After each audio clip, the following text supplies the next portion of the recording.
Hello class, in this brief activity video, I would like to take you through a brainstorming activity. You may wish to use this activity as a means of thinking of an innovation for your innovation pitch if you have not done so already. This creativity activity can also be used as practice for increasing your own personal creativity, or it can be used as a group brainstorming session the next time you're working through a complex problem at work.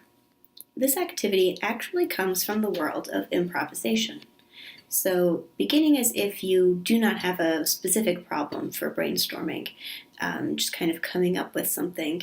To begin as an individual, start by picking two arbitrary words. You can use the words that I have here, or you can think of your own, maybe making it a little bit more personal, using words that maybe represent you.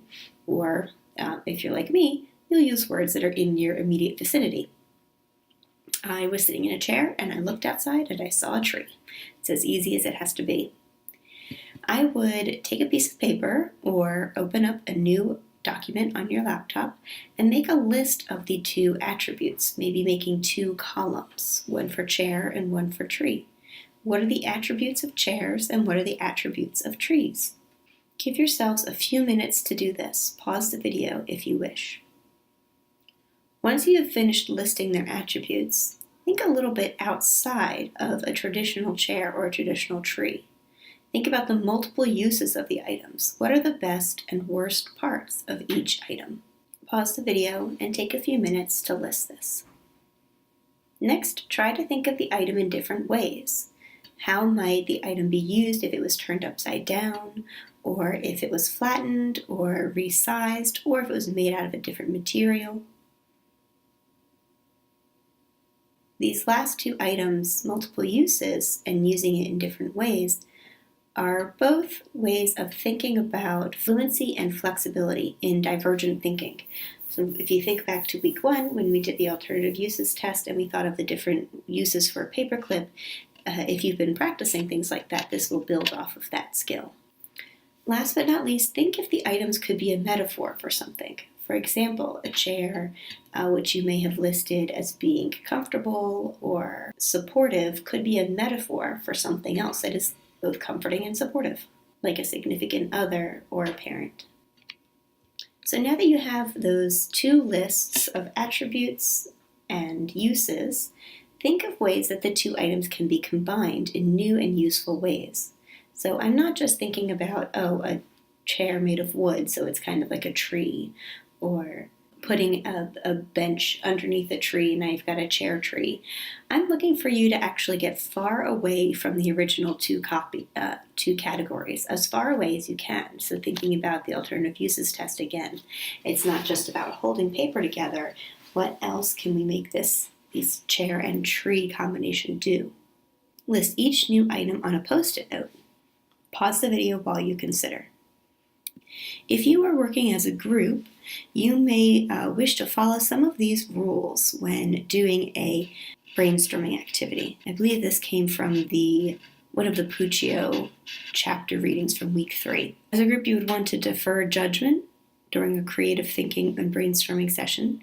You'd want to have a lot of quantity of different items, so don't limit yourself to the first idea you think of. Try to think of a lot of different ideas.